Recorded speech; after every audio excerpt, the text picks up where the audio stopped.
আমরা complex number system বা জটিল সংখ্যা গোষ্ঠী ফান্ডামেন্টাল ম্যাথমেটিক্সের চ্যাপ্টার 6 এই চ্যাপ্টারটা শুরু করছিলাম। এটা আমাদের 3 নাম্বার ক্লাস। তার আগে আরও 2টা ক্লাস করাইছি। তাহলে আজকে আমাদের 3 নাম্বার ক্লাসে এখানে একটা প্রশ্ন দেওয়া আছে। প্রশ্নটা হচ্ছে পরম মানের ভিতর বা modulus z plus two Y plus modulus z minus two y is equal to 6 এই সমীকরণ দ্বারা নির্দেশিত সঞ্চার পথের সমীকরণ নির্ণয় করতে বলছে। এখানে যেটা জেড দেওয়া আছে আমরা জানি, আমরা আমাদের বিগত দুইটা ক্লাস করে জানতে পারছি যে জটিল সংখ্যাকে জেড দ্বারা প্রকাশ করা হয়। তাহলে আমাদের প্রশ্ন যদি এরকম জেড দেওয়া থাকে অথবা এমনিতে জটিল সংখ্যা বলে, তাহলে আমরা ওটাকে ধরে নিব। আমরা লিখব, মনে করি বা ধরি জেড সমান এক্স প্লাস আই ওয়াই। হ্যাঁ, জটিল সংখ্যাকে এই আকারে প্রকাশ করা হয়। জটিল সংখ্যাকে জেড দ্বারা প্রকাশ করা হয় জেড সমান এক্স প্লাস আই ওয়াই। তাহলে আমরা এখানে যেখানে যেখানে জেড আছে ওখানে জেড এর জায়গায় এক্স প্লাস আই ওয়াই ধরে ক্যালকুলেশন করব। আমরা এখানে প্রদত্ত সমীকরণ দিয়ে যে সমীকরণটা দেওয়া আছে সেটা লিখছি, তারপরে জেড এর জায়গায় এক্স প্লাস আই ওয়াই বসাই দিব।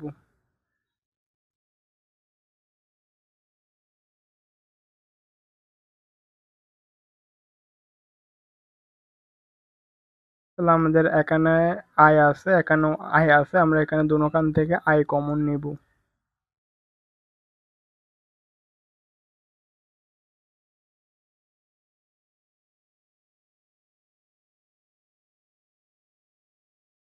তাহলে আমরা জানি কোনো একটা জটিল সংখ্যা যদি জেড হয়, এই জটিল সংখ্যার মডিউলাস বা পরমান বের করতে হলে আমরা এটাকে এরকম করে লিখতে পারি, জটিল সংখ্যার মডিউলাস জেড সমান root x square plus y square. এখানে আমরা এটার পরিবর্তে এটা লিখতে পারি, এগুলো আমরা আমাদের প্রথম ক্লাস থেকে দেখে আসতেছি। তাহলে আমাদের এখানে এটা যেরকম আছে আমরা এটাকে এক্স ধরবো আর এই এই পুরোটাকে ওয়াই ধরবো। এক্সটা এক্স এর মতো আছে আর এই পুরোটাকে ওয়াই ধরবো, এক্সটা এক্স এর মতো আছে আর এই পুরোটাকে ওয়াই ধরবো। তাহলে আমরা এখান থেকে এরকম করে লিখতে পারি যে root x square plus y plus two whole square. এটাকেও ঠিক সেম একই রকমভাবে লিখতে পারি যে x square plus y minus two whole square তার উপরে রুট ইজিক্যাল টু 6। তাহলে আমরা এরকম এক পাশে দুটোটাকে রাখবো না, এটাকে এক পাশে রাখবো আর এটাকে মাইনাস দিয়ে অপর পাশে নিয়ে যাবো। এটা দিকে প্লাস আছে, ওইদিকে গেলে মাইনাস হয়ে যাবে। তাহলে আমাদের এখানে প্রশ্নের মধ্যে Z plus two Y plus Z minus two Y দুটোটা পরমাণের ভিতর আছে ইজিক্যাল টু 6 এই সমীকরণ দ্বারা নির্দেশিত সঞ্চার পথের সমীকরণ নির্ণয় করতে বলছে। তাহলে আমাদের এখানে প্রশ্নের মধ্যে হয়তো জেড এর মান দেওয়া থাকবে, আর যদি জেড এর মান দেওয়া থাকে তাহলে তো ভালো, যদি দেওয়া না থাকে তাহলে আমরা ধরে নিব জেড সমান এক্স প্লাস আই ওয়াই। তা আমরা যদি এরকম কোন একটা জটিল সংখ্যা জেড সমান এক্স প্লাস আই ওয়াই হয় তাহলে এটার পরম মান হবে মডিউলাস জেড সমান root x square plus y square. তাহলে আমাদের যে প্রদত্ত সমীকরণ সেটা লিখছি, তারপরে জেড এর জায়গায় এক্স প্লাস আই ওয়াই বসাই দিছি। বসানোর পর আমরা এখানে দেখতেছি এইদিকেও আছে দুই জায়গায় আই, এদিকেও আছে দোনো জায়গায় আই। তাহলে আমরা দোনোখান থেকে আইটা কমন নিছি, x plus i y x plus i y. তাহলে আমরা এটার সাথে তুলনা করলে এক্স সমান তো এক্স আছে আর ওয়াই এর জায়গায় পাচ্ছি আমরা ওয়াই প্লাস টু। এটার মডিউলাস দিয়ে যদি আমরা মান বের করি তাহলে মান হচ্ছে এক্স প্লাস আই ওয়াই এর ক্ষেত্রে মডিউলাস জেড এর মান হচ্ছে root x square plus y square. তাহলে এখানেও আমরা root x square plus y square লিখছি, এটার পরিবর্তেও লিখছি এটা, এটার পরিবর্তেও লিখছি একটা। তাহলে আমরা এদিকে এরকম রুটের ভিতর এরকম আমরা দুইটা রুট একসাথে রাখবো না, একটাকে তো রাখবো আর একটাকে আমরা, এটা প্লাস আছে এটাকে ওইদিকে নিয়ে গিয়ে মাইনাস হয়ে যাবে। তাহলে আমরা রুটটাকে দূর করার জন্য বা রুটটাকে বাদ দেওয়ার জন্য দোনো দিকে বর্গ করব। বর্গ করার পরে এখানে এটা তো বর্গ করার পরে স্কোয়ার রুট কাটাকাটি যাবে আর এখানে এ মাইনাস বি হোল স্কোয়ারের সূত্র এ square minus two A B plus B square. তাহলে এখানে এরকম যেগুলো সিম্পল ক্যালকুলেশন আমরা ওগুলো করছিলাম, সিম্পল ক্যালকুলেশন করে কমন নিয়ে কাটাকাটি করে যেগুলো যেমনে করার দরকার তেমনে করছি। তেমনে করার পর আমরা ফাইনালি যে অ্যান্সার পাইছি ওটা হচ্ছে 9x square plus 5y square সমান 45। তাহলে আমরা লাস্টে যে লাইনটা পাইছি 9x square plus 5y square সমান 45, ওটা আমরা লিখছি। লেখার পর আমাদের প্রশ্ন কি বলছে ওটা খেয়াল করি, এটা এই সমীকরণ দ্বারা নির্দেশিত সঞ্চার পথের সমীকরণ নির্ণয় করতে বলছে। তাহলে আমাদের এখান থেকে একটা সঞ্চার পথের সমীকরণ বের করতে হবে। তাহলে আমরা এরকমের ক্ষেত্রে কি করব, 9x square plus 5y square সমান 45, তো আমরা 45টাকে দুটোটার নিচে নিয়ে আসবো।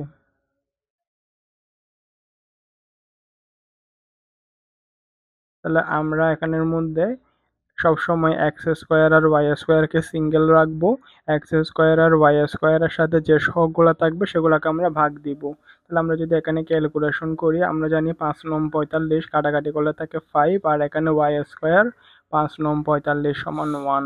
তো যেটা 5 ওটাকে আমরা চাইলে √5 হোল স্কোয়ার লিখতে পারি, স্কোয়ার রুট কাটাকাটি গেলে আবার 5 পাচ্ছি। আর যেটা 3 আমরা জানি 3 স্কোয়ার মানে 9, 9-এর জায়গায় আমরা 3 স্কোয়ার লিখছি। তাহলে আমরা ফাইনালি এই জিনিসটা পাইছি।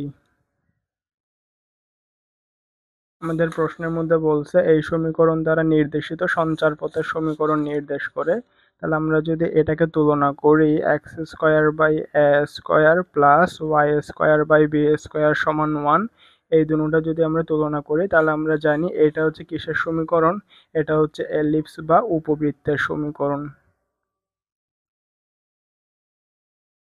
তাহলে আমরা লিখব, এতটুকু পর্যন্ত আমরা করার পরে লিখব, সুতরাং ইহাই নির্ণেয় সঞ্চার পথের সমীকরণ যাহা একটি উপবৃত্তের সমীকরণ নির্দেশ করে। তাহলে আমরা কি লিখছি, আমরা এখান থেকে এতটুকু পর্যন্ত লিখে সঞ্চার পথের সমীকরণ বের করছি। যদি আমরা এটাকে x square by a square plus y square by b square সমান 1 এটার সাথে তুলনা করি তাহলে আমরা দেখতেছি এটা একটা উপবৃত্তের সমীকরণ। আমরা অ্যানালাইটিক অ্যান্ড ভেক্টর জিওমেট্রি চ্যাপ্টারে একটা আছে general equation of second degree, তো ওই সেকেন্ড ডিগ্রি চ্যাপ্টারের মধ্যে আমরা দেখাইছিলাম যে আসলে কোনটা উপবৃত্তের সমীকরণ, কোনটা অধিবৃত্তের সমীকরণ, কোনটা পরাবৃত্তের সমীকরণ। তাহলে আমরা সেই চ্যাপ্টার থেকে জানতেছি এটা হচ্ছে আমাদের উপবৃত্তের সমীকরণ। তাহলে আমরা লিখব ইহাই নির্ণেয় সঞ্চার পথের সমীকরণ যা একটি উপবৃত্তের সমীকরণ নির্দেশ করে।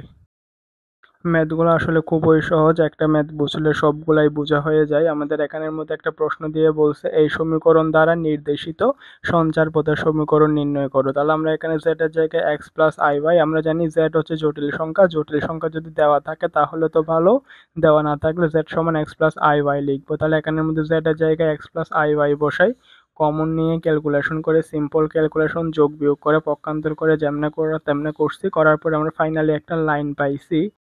লাইনটা হচ্ছে কিরকম, লাইনটা হচ্ছে 9x² প্লাস 5y² সমান 45। তাহলে আমরা এখানে 45টাকে দোনোটার নিচে দিয়ে ক্যালকুলেশন করে আমরা পাইছি x² by a² plus y² by b² সমান 1, এটা হচ্ছে উপবৃত্তের সমীকরণ। তাহলে ইহাই নির্ণেয় সঞ্চার পথের সমীকরণ নির্ণয় করে যা একটি উপবৃত্তের সমীকরণ নির্দেশ করে।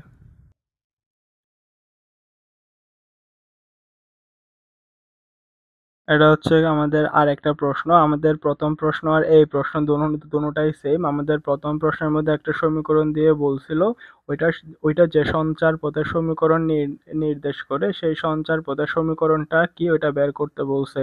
তাহলে আমাদের প্রথম প্রশ্নের মধ্যে প্রশ্ন ছিল দুইটা, যে আসলে ওইটা কোন সঞ্চার পথ। হ্যাঁ, ওইটা হচ্ছে উপবৃত্তের সমীকরণ আর সমীকরণটা বের করতে বলছে। আমরা আমাদের প্রথম প্রশ্নে সমীকরণও বের করছিলাম এবং ওইটা কোন সঞ্চার পথকে নির্দেশ করে, ওইটা উপবৃত্তকে নির্দেশ করে সেটাও বলছিলাম। আমাদের প্রথম প্রশ্নে অ্যান্সার চাইছিল দুইটা, কিন্তু এখানে অ্যান্সার একটাই চাইছে। আমাদের একটা সমীকরণ দিয়ে বলছে এটি একটি উপবৃত্তের সমীকরণ নির্দেশ করে, সেটা দেখাতে বলছে। আমরা প্রথম প্রশ্নে এরকম সমীকরণটা থেকে সমীকরণও বের করছিলাম এবং সেটা যে উপবৃত্তের সমীকরণ সেটাও বলছিলাম, কিন্তু এখানে এই প্রশ্নের মধ্যে শুধু এখান থেকে সমীকরণটা বের করতে বলছে। এটা যে উপবৃত্তের সমীকরণ হবে ওটা আমাদের বলাই আছে।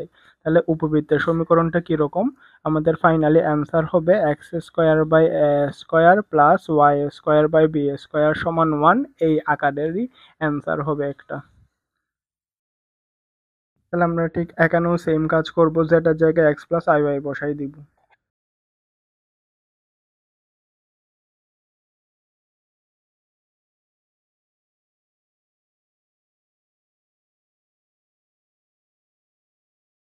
তাহলে আমাদের সমীকরণটা তো যেমন আছে তেমন আছে। আমরা জানি z সমান x প্লাস আই ওয়াই, যদি আমাদের প্রশ্নে z এর মান দেওয়া দেওয়া থাকে তাহলে আমরা সেইটা বসাবো, আর যদি z এর কোনো মান দেওয়া না থাকে তাহলে z সমান x প্লাস আই ওয়াই এটা বসাই দিব।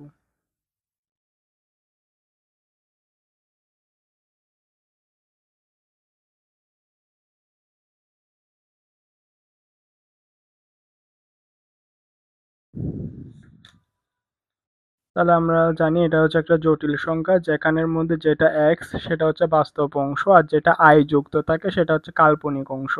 আমরা আমাদের প্রথম মেয়েতে দেখাইছিলাম, আমরা প্রথম মেয়েতে দেখছিলাম যে এখানে আই যুক্ত অংশ ছিল দুইটা, কিন্তু এখানে আই যুক্ত অংশ আছে একটা। তাহলে আমাদের যেটা x-3 এবং যেটা x+3 সেই দুটোটা মিলে হবে একটা, আর আই ওয়াই এটা হবে আরেকটা। তাহলে আমরা যদি একটু সাজাই লিখি, তাহলে x+3 এটা হচ্ছে আমাদের x, আর এটা হচ্ছে আই ওয়াই। হ্যাঁ, আমরা দেখতেছি জটিল সংখ্যা z সমান x প্লাস আই ওয়াই। তাহলে এখানে x কোনটা? x হচ্ছে x+3, আর আই ওয়াইটা হচ্ছে আই ওয়াই। ঠিক এখানেও সেম, x-3 দুটোটা মিলে হচ্ছে একটা, আর এটা হচ্ছে আই ওয়াই। তাহলে এটা যদি একটা জটিল সংখ্যা হয়, এটার মডিউলাস করলে কিরকম হবে? √x² plus y²। তাহলে আমরা এখানেও ঠিক সেম কাজটাই করব। ও, এখানের মধ্যে আর একটা কথা আছে, এখানে যেটা আমরা ইকুয়াল টু 0 লিখছিলাম ওটা হচ্ছে 10 হবে, 0 না। 1টা দিতে ভুলে গেছিলাম।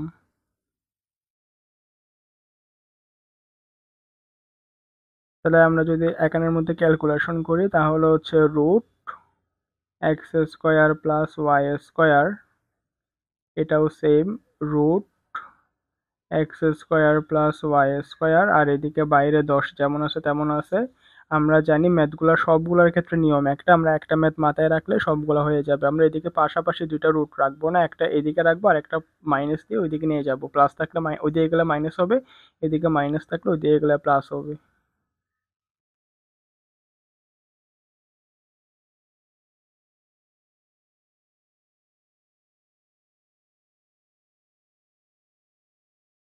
আশা করি ক্যালকুলেশন গুলো সবাই জানে, ওই জন্য আমি আর মুখে মুখে বলবো না।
আসলে এরকম তাড়াতাড়ি ম্যাথ করতে গেলে ম্যাথ একটু ভুল হয়ে যায়, আমি এই জায়গা থেকে তো ভুল করে আসতেছি। এটা হচ্ছে x+3 হোল স্কোয়ার আর কি। হ্যাঁ, তো x² প্লাস 6x হবে, যেটা 6y ধরছি ওটা এখানে 6x হবে, আর এটাও same x minus 3 whole square, তো x স্কোয়ার মাইনাস 6x হবে।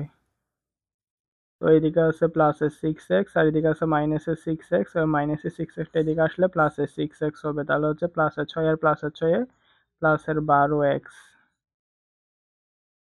তাই যেখানে যেখানে ওইটা 12y ধরছিলাম ওটা 12x হবে, এখানের মধ্যে এটা হবে 3x, এটা হচ্ছে 3x মাইনাস 150x, এটা এখানে হবে x, এটা y হবে না, তাহলে এদিকে আছে মাইনাস 150x, এদিকে আছে মাইনাস 150x, তাহলে দুটোটা কাটাকাটি যাবে। তাহলে এখানের মধ্যে আছে কি, এদিকে আছে প্লাসের 25x স্কোয়ার, এদিকে আসে প্লাসের 25, এদিকে আছে প্লাসের 9, এটা এদিকে আসলে হচ্ছে প্লাসের 16x স্কোয়ার থাকবে, 16y স্কোয়ার। আর এদিকে আছে 625, এদিকে আছে 225, ক্যালকুলেশন করলে হবে 400, 625 থেকে 225 চলে গেলে আর থাকে 400। তাহলে আমরা প্রথমে যে ম্যাথটা করছিলাম সেই ম্যাথটার এই ম্যাথটা পুরাটাই সেম। আমাদের একটা প্রশ্ন দিয়ে বলছে এটা যে একটা উপবৃত্তের সমীকরণ নির্দেশ করবে সেটা দেখাতে বলছে, এবং আমরা জানি উপবৃত্তের সমীকরণের আকার হচ্ছে x square by a square plus y square by b square সমান 1। তাহলে আমরা এখানে জেড দেওয়া নেই, আমরা জেড সমান ধরে নিয়েছি, জেড হচ্ছে আমাদের জটিল সংখ্যা, জটিল সংখ্যা হচ্ছে এক্স প্লাস আই ওয়াই আকারের, তাহলে আমরা জেড এর জায়গায় এক্স প্লাস আই ওয়াই বসাইছি, বসানোর পরে ক্যালকুলেশন করে